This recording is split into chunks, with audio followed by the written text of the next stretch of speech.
J'ai vraiment l'impression que WrestleMania 42 a changé de visage en une seule nuit. La nuit 2 est meilleure, on est d'accord, mais j'ai pas eu non plus l'impression qu'il y ait eu un gros step-up. C'est un peu plus solide, un peu plus agréable à regarder, mais ça reste quand même assez inégal du début jusqu'à la fin.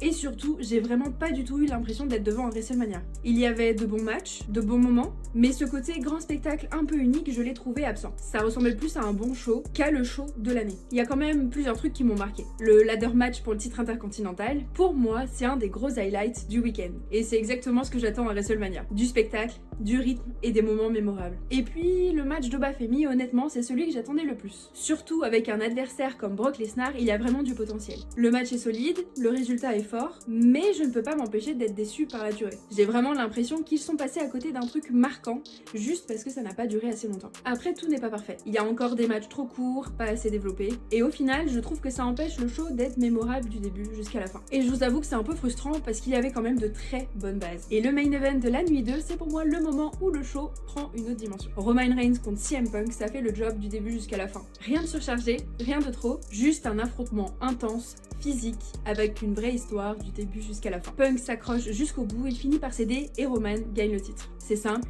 efficace et ça fonctionne. Au final, pour moi, cette nuit 2 rattrape clairement la nuit 1. En même temps, c'était pas très compliqué. Mais même avec ça, je reste un petit peu sur ma faim. C'était un bon show, mais il lui manquait un petit truc en plus pour vraiment se sentir à WrestleMania. Du coup, je vois vraiment cet événement en deux parties. Une première nuit ratée et une deuxième nuit qui relève le niveau, mais sans réussir complètement à rendre le tout inoubliable.